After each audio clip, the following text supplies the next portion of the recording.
I'm Rob Forsyth. Welcome to Liberalism in Question, a series of discussions about liberalism, its strengths, its weaknesses, its challenges today. With me is Dr. Joel Harrison, who's Senior Lecturer in the Law School at the University of Sydney. Joel, welcome. Thank you, pleasure.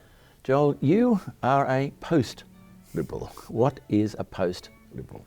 I think I've said this to you before, Rob. It's sort of, maybe you could just boil it down to a branding exercise in the university in order to try and carve out your place in a saturated market. But that's a bit too cynical about the state of education these days, so let me give you a bit of a flesh out something proper, I guess. To think post-liberally is to think about how you can recover in our time classical sources to then consider in present-day context what it means to live well together, in our shared life, what it means to pursue a common good, to understand what it means to be a person oriented towards true human ends, what they may be and how we debate that, and then how to instantiate or participate in those ends, in those goods that are common to us all.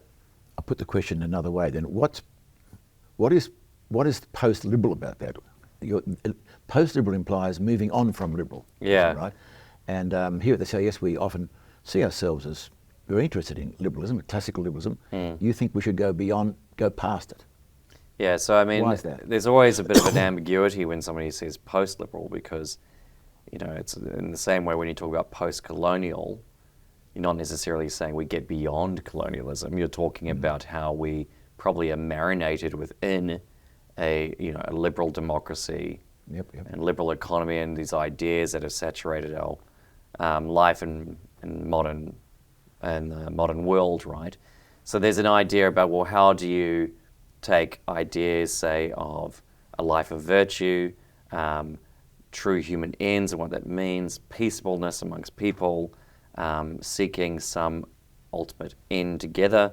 How do you do that in a context that is marinated in this way, right?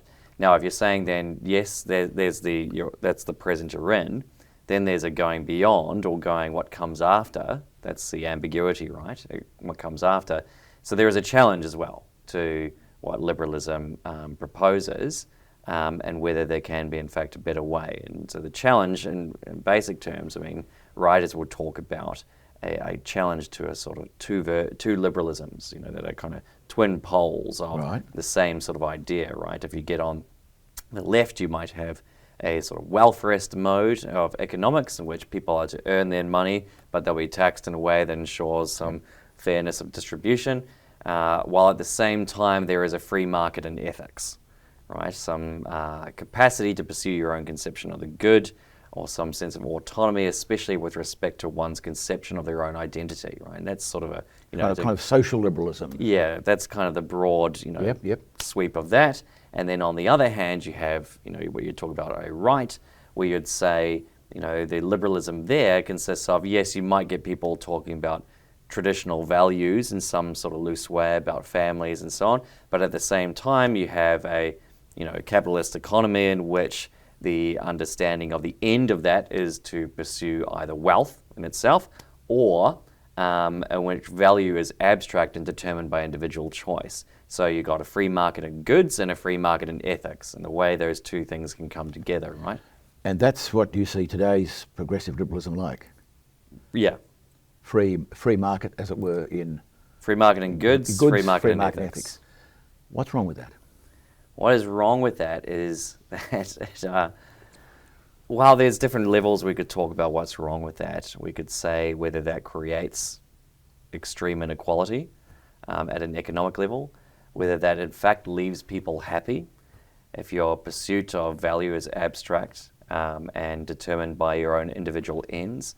Does that in fact undermine things like a community that has traditions of meaning together? Does it leave some people behind economically? Does it mean that they're unfulfilled in their work if they're working for somebody for just merely a wage as opposed to having some investment in their work? For the free market and ethics, well, then you've got an understanding there about does this in fact cultivate virtuous people or not? Does it leave us with an understanding that, for example, religion, where we would have thought of religion as a kind of heightening or completion of our end, giving us an orientation to what is our ultimate end. Now we might think of religion as just one option amongst others, and then that creates real difficulties for if you're trying to be a thick community of meaning like a church or things like this, because you are now just, the equivalent of pursuing whatever endeavor you want to on a Sunday or whatever. Well, I mean, one of the marks of liberalism is that it deliberately does not answer the big questions in life. That's, in fact, Francis Fukuyama regards this as a virtue of liberalism because it enables you to live with pluralism. And whether liberalism entirely came out of a reaction to the conflicts of Europe in the 17th century, certainly that was the context in which a world almost had too much meaning, kind of conflict. The answer is, let's delay that. Let's have a system where we let individuals decide, or groups, they want to, what is the good life, but we as a society are going to be agnostic on that. And that way we can live together with our differences. So Now, is that right? Well, there's a really interesting question as to whether it's doing it well on its own terms, right? Okay, Whether liberalism does well on its own terms with pluralism, for example. So to take what I typically write on, which is religious communities and questions of rights, for example, if you take that paradigm, we have got the state and the individual, right? Yes, the state is, what's its task under this conception you're putting forward? Its task is to protect the rights of the individual to pursue their conception of the good and so on. Right? Yeah, that's right. Now, they might do that collectively, they might do that individually. But what then happens at law then is the state that sees its task as protecting that individual's ability to pursue their own path and autonomy and so on. You get a scenario in which, well, that gets drilled down into the group itself. So you get an understanding that, well, how do we protect an individual within this group? So, how do you determine that the individual is able to pursue their conception of the good, even as against the group, for example? How do you determine that individual rights are protected? Well, maybe it looks like this, a single law that applies against all people in the same way. So a fun example I like to give is this interesting case from Europe and Germany. It's about a man named Mr. Schuth, who was the parish music director in a Catholic church, and he leaves his wife and shacks up with someone else, which in the Catholic understanding is effectively bigamy. And the question is, well, should he be allowed to do that and maintain his role in the Catholic Church? And the court's understanding there is, well, we've got to balance the rights of the church, right? The rights of this group of individuals and all the collective that is there. They want to pursue this understanding of meaning together, but that's a collection of individuals that are doing that. And we have to balance that as against this individual who the court says is also pursuing his conception of self-determination, right? Now that is quite a conflictual and also potentially very disruptive. It's both conflictual in that it's about trying to balance these different groups and how do we come to some sort of resolution. But it's also incredibly disruptive about what that church actually thinks it is, right? Because that church thinks it is a community that is pursuing an understanding of what it means to be a person. And they're doing that as an end that defines its purpose. And now they're being told they have to take into account and balance this individual conception of the good. So there is a real question as to whether some of the liberal understandings you're evoked around protecting individual rights in this way, in fact, can actually take real cognizance of plurality. So we're saying that by, I can think of these examples in other places, in our contemporary secular Western world, the question of sexual ethics is major. I guess that's secular ethics too, isn't it? You're saying that by emphasising the individual's freedom, you make the group's ability to cohere questioned. It becomes damaged in some way. Yeah, so let's take another example would be, we have continual debates in Australia about the status of religious schools. Right? I was going to say, this is the hot issue. Yeah, and so one really fascinating instance of what I was alluding to here is a former discrimination officer once in one of the submissions to one of the interminable number of inquiries we've had. The former discrimination officer said, it's the right of parents and effectively parents, but parents and the student to choose what school they want, right? And what they're effectively saying there is that they want to send their children to some elite school, right? And we should be able to do that on our terms. Right, and so the law should be supporting us and facilitating that choice, right?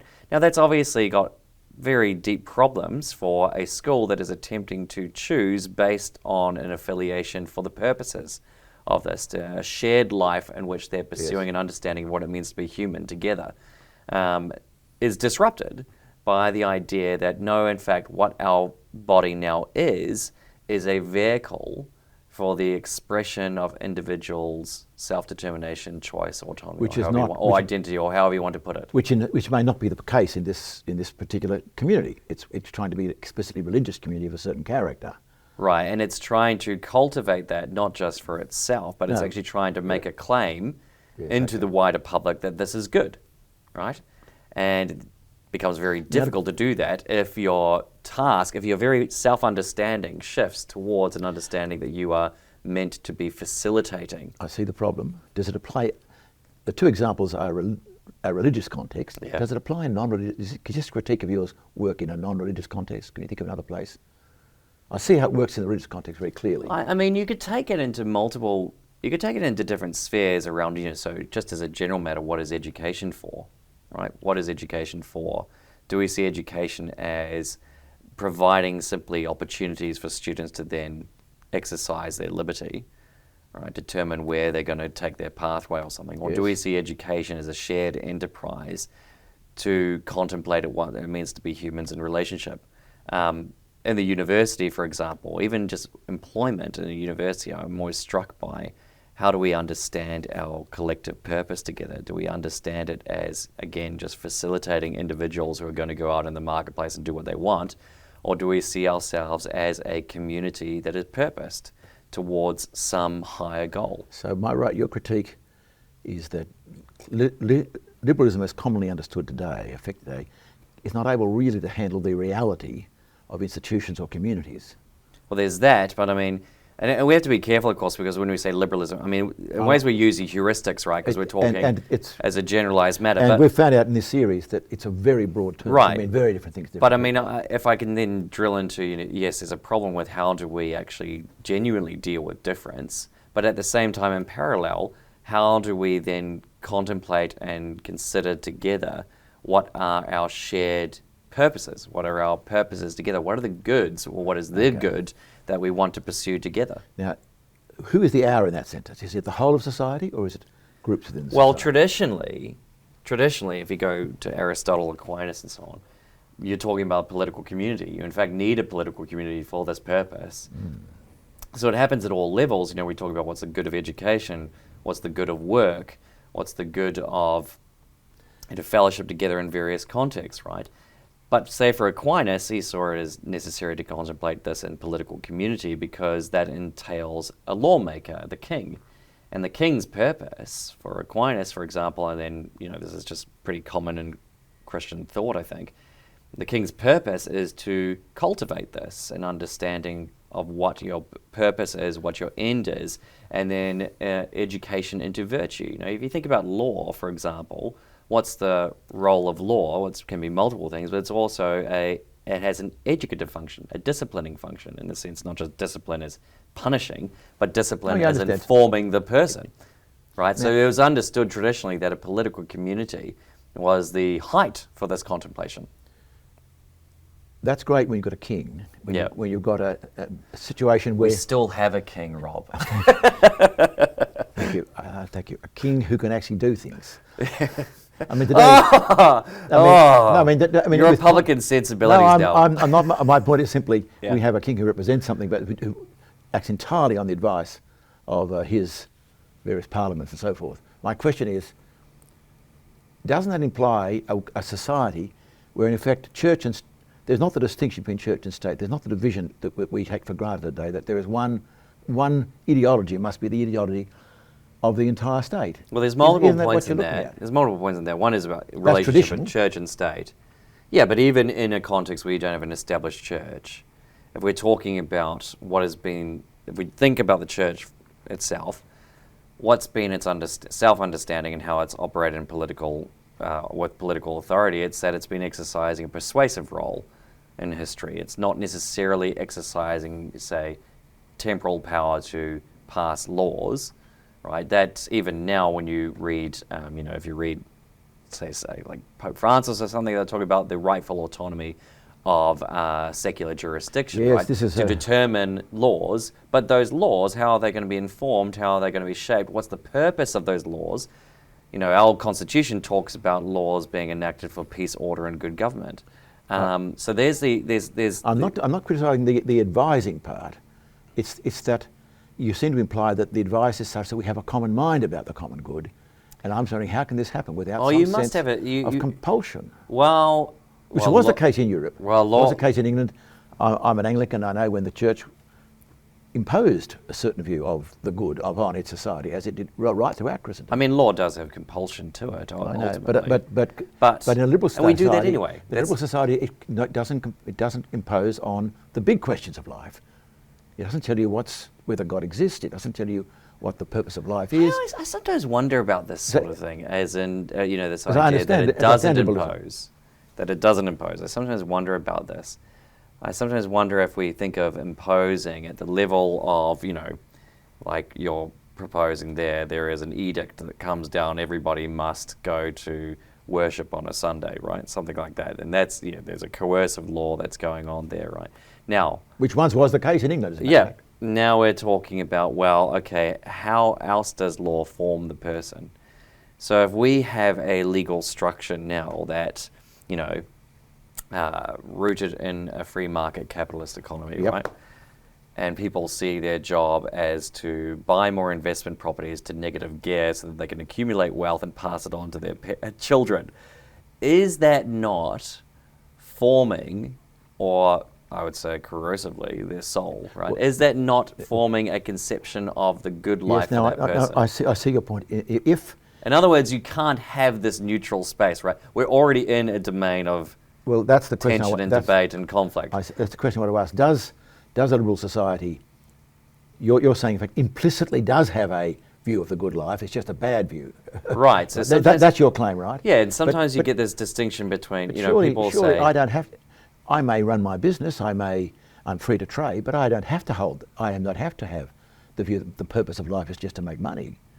Oh, of course not. I have that freedom. I hope you don't. I don't, as a matter of fact, but I mean... Oh, but the law can structure it in such a way that this, it gravitates towards that, or it encourages you in this understanding. But I have a freedom to think differently, even if the law... what I'm trying to say is... education is a good example of this sort of thing, right? If we structure education for kids through to university with an understanding that their job is to develop skills for the economy, right? So if you look at the current accord around inquiry into universities, right? The interim report, there's a lot of focus there again upon employable skills and so on, right? Now, if we see that as the end of education, we structure that through... Sure, you're at liberty. So you're saying there's still... But good luck in that it's already skewed, right? Yes. It's already... So in fact, as I understand it, your critique would be liberalism's claim to be agnostic on the questions of the meaning of life or the good life is in fact unconvincing to you. It already has unwittingly got an answer. Yeah. And it's an answer you regard as not a good answer. That's right. We're already in a state of competition. Already, you could frame it less, in those terms, you could say we're already in a dispute over what is our common good. How do you change... Now, let's suppose what does, therefore, a post-liberal world look like? How do you... Where we have different views, we have different perceptions, notwithstanding your point about the vibe of the society, as it were. How can you have a common view of the good life in a society as diverse as modern contemporary Western society? It's never the case, I think, that in any society you just say anything, any form of difference is acceptable. But I think you can talk about, forms of displaced agreement, which is a term I like to borrow from a theologian I like, a displaced agreement at times in which, there is an understanding that you can be pursuing goods in common, albeit perhaps differently. So in the context I write in, I would be talking about the importance of religious communities to our common life. And I talk about why is that? Because I think the common good consists in pursuing a life of solidarity, fraternity, and one that is embedded in, that is supported by, that participates ultimately in a divine economy of love, right? Charity. Now, that's a very Christian understanding. It is. Do I therefore say, well, any other religious community is excluded from this? Well, no, I don't think so, because actually, currently, all religious communities are framed as just contract associations, right? Voluntary societies. People that can gather together to pursue their own conception of the good or identity, or however you want to put it. Yes. Whereas that's not typically the self-understanding of these groups. They see themselves as, in fact, making claims on a common life and so on. So when I say this about a conception of the common good that's quite thick, it allows for much more, I think, analogy to other communities of interest in this way. Other communities that are pursuing their own albeit with some difference. This is why, for example, you get this interesting dynamic in the United Kingdom where you have an established church, but there is quite widespread support for that amongst different religious communities. Yes, I saw that. It's the aggressive secularists who don't want it, but the other religions are very happy to see the Church of England in England established. Very interesting. But it's still the case, and it's if you take education, if I start talking about the goods of education, I'm not necessarily going to be, and I can frame that up, and I used before words like contemplation and so on. Now that's it's coming out of a particular tradition, so on. But I don't think that's going to necessarily alienate all people, right? Partly it's a case of trying to persuade and say this is a good thing, and then you bring more people into it, right? That's just what we do. But also I think, there would be obviously overlaps with various other people, right? Various other traditions and how they think. So I don't think that pluralism is necessarily entirely at odds with a conversation about our common good. A conversation about our common good. Well, in pursuit of it. So if I start talking about fraternity, what do I mean by that? I mean cultivating persons' talents so that they can form a better community together, right? Now, that has behind it, that seems quite attractive. Yeah, and behind it, as you'd know, is I'm drawing on personalist understandings that then go back to Pauline conceptions of the body of Christ, right? Yes. About the body that is made up of different parts, that is for each person's mutual edification, whatever, right? But I can still talk about that in a way that I hope is going to, provide a more attractive understanding of our common life. Someone who thinks St. Paul is rubbish. Right. So you're not. So we're still not. The society's still not arguing whether God exists or not. That's not a question of common. It's nonetheless the certain kinds of qualities, virtues, that certain kinds of communities will encourage and not over others. That's what you're saying, and we should have those communities should be having a bigger play in the society. That's true, but I mean, if you want to get into does God exist? No. I'm saying the society, the liberal society doesn't answer that question. Well, it doesn't now, but that's actually, I think, one of the fascinating things. Or should it? Well, it says it doesn't, but then this is simply to say that it's to exclude the question, to try and exclude the question, which is its own form of answer. But I think the more you start talking about the common good, the more actually, traditionally the way it was talked about it was the good of the person is in the end of knowing God, as in the beatific vision, or participating in the God's eternal order that then shapes the way we do law and so on. So I don't think, so partly when you're talking post-liberal terms or common good discussion, it very much squarely raises the question of God. It's also, I'm just thinking, your view is very radical at one level because it represents that which liberalism itself reacted against in many ways. Yes. Yeah. Right? Yeah. Now it revolted against throne and altar. It's revolted against a society where there was a lack of freedom in its own term, individual freedom, because of the power of common institutions and common communities. And you're saying that was basically a mistake. The liberal revolt of the, 18th, 17th, 18th centuries. Look, as to why liberalism... Because it is a very profound difference. As to why liberalism arises, or as to why modernity happens, right? That's, I think, much more complex. As to, we'd have to get into, more material analysis of industry and economics as well. Absolutely. You'd have to be thinking about, if you think like someone like Charles Taylor and talking about that you create a disciplinary society in which the goal is to create a, you internalize conceptions of civility rather than participating in an order of love. There are multiple ways in which you can say this arises, and that can be that some of that is a deep problem. It's not to say, though, that the idea that you are, producing freedom understood in a particular way is itself a problem. So, greater liberality, generosity towards people, what you would think of perhaps as grace towards people and their foibles and their attempts to struggle to find, struggling towards something true, or to, live a life that is flourishing but at the same time failing. That sort of liberality, or the generosity that comes with cultivating a person's talents. So, the idea that you're not just going to be a serf living your life, but in fact you are a unique person who is gifted with talents that can be built into this common life, and you matter because you are, in yourself, you are a symbol, right? In Christian terms, you think you're a symbol for God, as in you, knowing you, I know God better, right? Because I see the gifts and talents that are produced in you, right? Now, all that has elements of it of course, a greater freedom, right? And you could frame this up in different ways around, both for gender and for race and so on. And these are not, so this is not a claim that, all the restrictions on life and all the, potential oppressive features of the Middle Ages, if only we could bring that back. It's about thinking, as I said at the outset, it's about thinking about how do you take this understanding of the purposes of political community, the purposes of political authority, the purposes of why we associate together.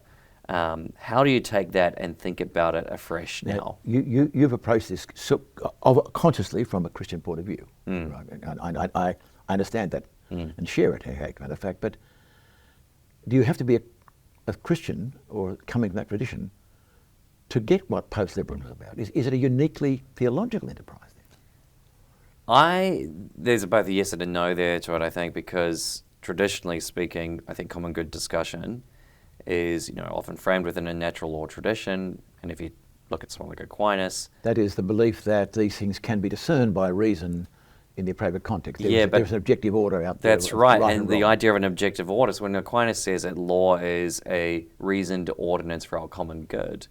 The word reasoned there doesn't just simply mean you sitting there thinking really hard. Reasoned means that the world is ordered. Yes. That we actually, in doing law and forming a community of virtue together, that we are participating in echoing, albeit not completely and so on, we're echoing an eternal order, the justice of God, right? So there is, when you say, do you have to be this? You go, well, actually, yes, common good discussion does lead you towards you have to believe in some sense of a natural law. And I mean, Aristotle himself is, he's theistic also, right? So he's the what? He's theistic as well, right? It's not that... Theistic, yes, I know.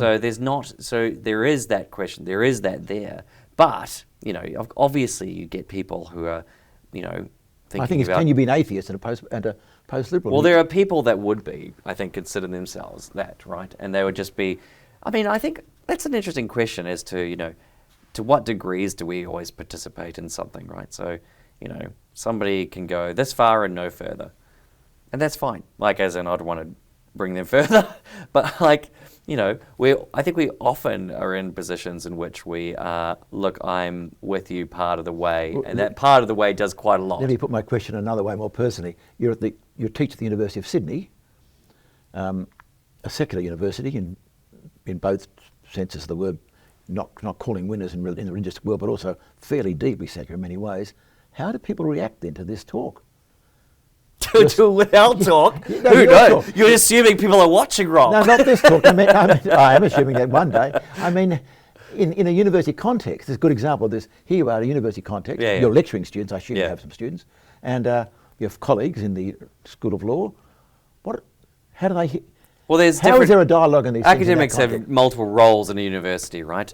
When I'm teaching the trade and commerce power under the I Constitution. know I'm not talking about that. Exactly, but no, you. But there you is- do there obviously is- lean. You do. Sorry, do you teach at university? Do you teach? Well, I write in this Okay. vein, and I mean, I find it fascinating. To give an example, I don't, students, if they really wanted to, can read everything academic rights, of course. But as I said to you before, our Constitution in its main legislative heads of power for the Commonwealth, it says that the Commonwealth can pass laws for peace, order, and good government. Now, that's typically just seen as a way of saying pass laws however you like, so long as it's on these subjects.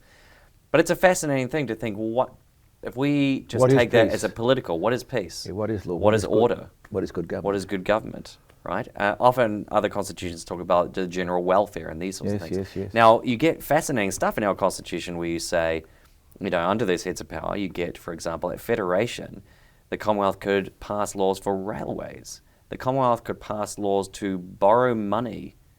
The Commonwealth could pass laws for pensions.